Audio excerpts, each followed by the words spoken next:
Alright, to start out, we're going to shuffle all the character cards. They're all the cards that say character on the back. We're going to shuffle them all together and deal out 2 per player in a stack, and then discard the rest from the game. The cards we deal out are going to form the character deck. Then each player is going to get a camp card, just going to say camp on the front, and a couple other things, unbanked gold, banked gold, character, and graveyard. And then on the back of that card, it's going to say gone. Each player is going to take the 4 starting cards, which are the cards with the white star in the upper left-hand corner. All players are going to have the same 4 starting cards, and they're going to be choosing one of these cards to play, and then all players will reveal that card simultaneously. But we'll get to gameplay in a second. This is an example of one of the starting cards, take cover on one side, reload on the other. Now you can take all the infamy and the gold cards and go ahead and put them in stacks in the middle of the table. The gold cards are the ones with the little gold coin in the center. They're 1s on the front, 3s on the back. And the infamy cards are the ones with the little skulls on them. 1s on the front, 3s on the back. Now each player is going to be given 2 tokens and a character card. They're going to draw a character card from the character deck, and they're going to place those 2 tokens on the 5s on their character card. That's going to indicate that they have 5 health and 5 ammo. There's a little heart at the top of one column and a little bullet at the top of the other column, which is going to show you how much health you have and how much ammunition you have. All characters are also going to have an ability. It's either immediate or it happens sometime during the game. Here's an example of an immediate effect. Gives you +1 infamy. You're going to go ahead and take that right away when you turn over the character card. Now all players are going to go ahead and take 3 gold, and they're going to place that in their unbanked gold area above their camp card. And now you can go ahead and take all the regular town cards, which just have the regular back on them, and they have some gold coins in the top left corner to indicate how much they cost. You can go ahead and take those, shuffle them together, place them on the table, and then turn over 3 cards face up to show you which cards can be bought throughout the game by all players. Alright, let me take a quick moment to explain right before we jump into the actual gameplay. So we're all going to have the same 4 starting cards. Then we're all going to choose a card to play at the same time. And we're going to reveal those cards. But then those cards are not going to happen all simultaneously. They will happen in a specific order according to priority. Priority of a card is going to be the Roman numeral in the top right corner of each card. It's either going to be a 1, 2, 3, or 4. So the cards, all the cards that say 1 on them will happen first in clockwise order from the first player around the table. Then all the 2s will happen, then the 3s, and then the 4s. So that's how cards are going to be resolved, and that's what's called the priority of a card. All the cards start out, or all players start out with the same cards that have the same priority as each other. So everyone has a secret hideout, which is priority 1.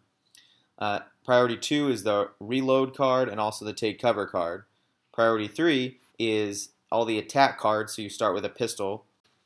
And priority 4 cards are called gain cards. They usually give you things or give you the opportunity to gain things. So that your priority 4 card is going to be your go to town card and mine card.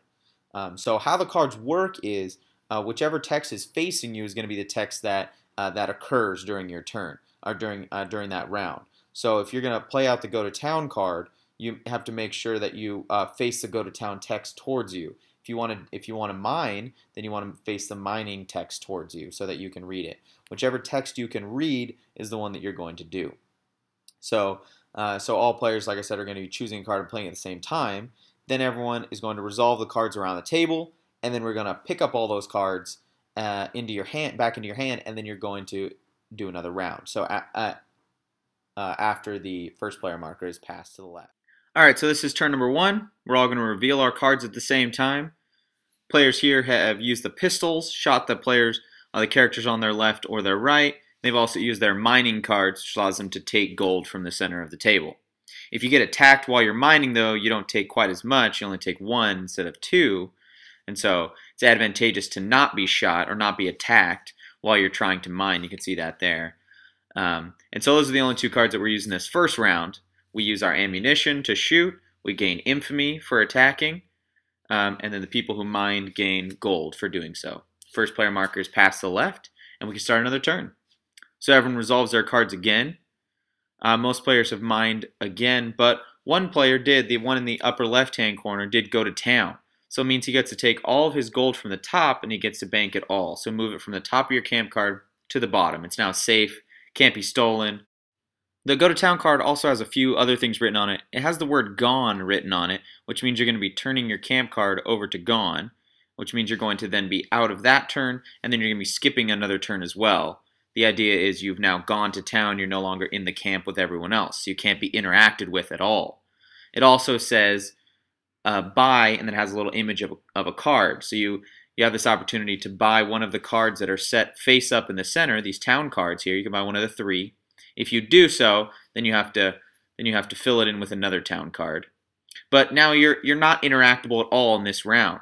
So the player in the top left-hand corner here is no longer interactable with anyone else. So the other three players are going to be playing without them, as if they weren't even sitting at the table. So all players then flip their cards, except for the player in the top left-hand corner who was not playing in this turn. And then if any actions were targeted towards that character, they're obviously gone from camp, so they can't be interacted with at all. So they just pass through them to the next player around the table. So then after skipping one turn, the player in the top left-hand corner comes back in, turns their camp card back over, so that everyone knows they're back in camp, and then they're now back in the game. So first player marker continues to pass around the table. You can see that the player in the bottom right-hand corner now has the first player marker. So players are going to continue to flip over their cards like this. They're going to continue to buy cards from the town cards that are available, which is making their hand better and better, giving them more and more options, either to attack differently or mine differently, or better defense or things like that. So players are going to continue to do as they're gaining gold by mining and infamy by attacking other players. Now, this next turn here is going to be a little different. The player in the bottom right-hand corner played an event card, which is priority 1, so it's going to happen before almost anything else.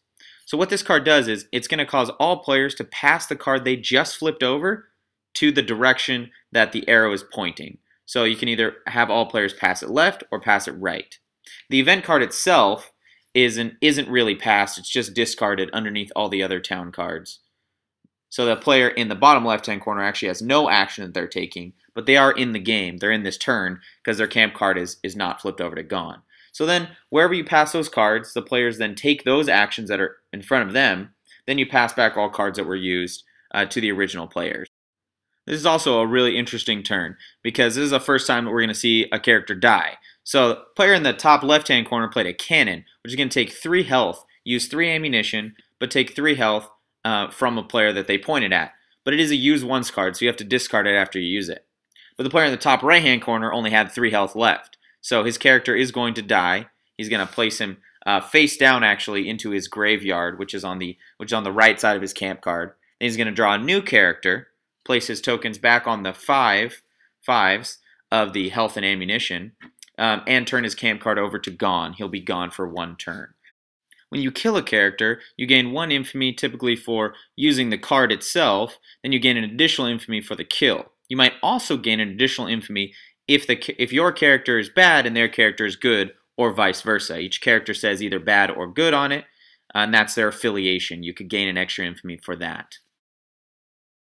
This next turn is going to be an example of someone using their secret hideout for the first time. So these 3 players are going to turn over their cards. Player in the bottom left-hand corner played their secret hideout, which means that because it's priority 1, it happens first. So they're actually going to be gone immediately because the card has Gone written on it. And they're going to raise their health to 5 and their ammo to 5. But it is once per character, so it means they have to put that card underneath their character card, meaning that they don't get it back until that character dies.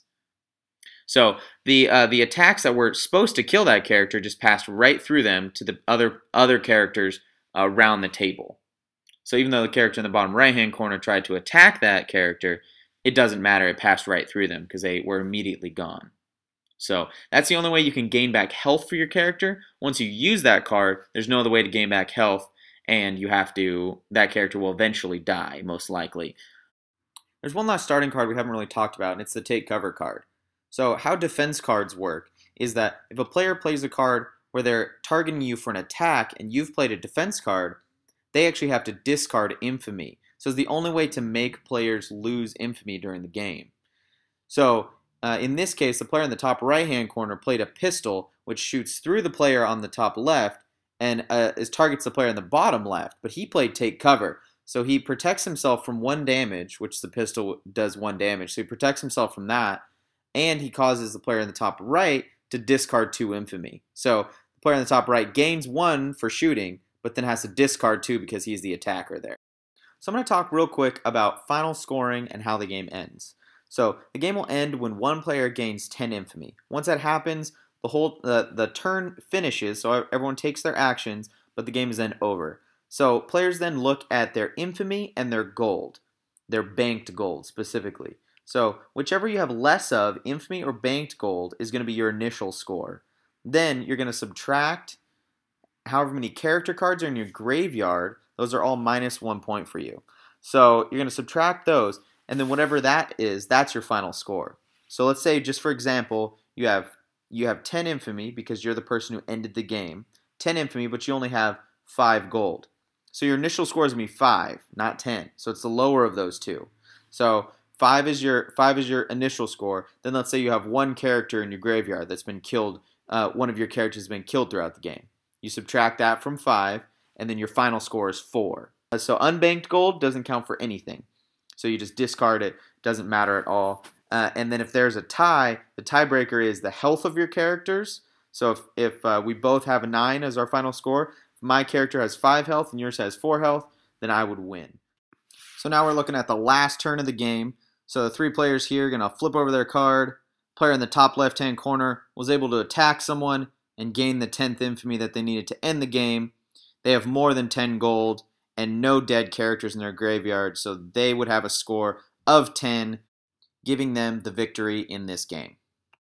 Hey, if you guys have any additional questions, go ahead and shoot me an email. I'll try to get back to you as soon as I can. I'm trying to be on top of it especially during the Kickstarter. So let me know if you have any questions. I'll probably put up an FAQ at some point. People keep asking the same questions. So also, sorry about the really shaky gameplay video. Didn't realize that when we were filming, the table's a little bit wobbly. So that's a little unfortunate, and I'm sorry. I'm just trying to get this gameplay video up quickly, and I gotta work. So that's yeah, makes it a little hard. So sorry about that.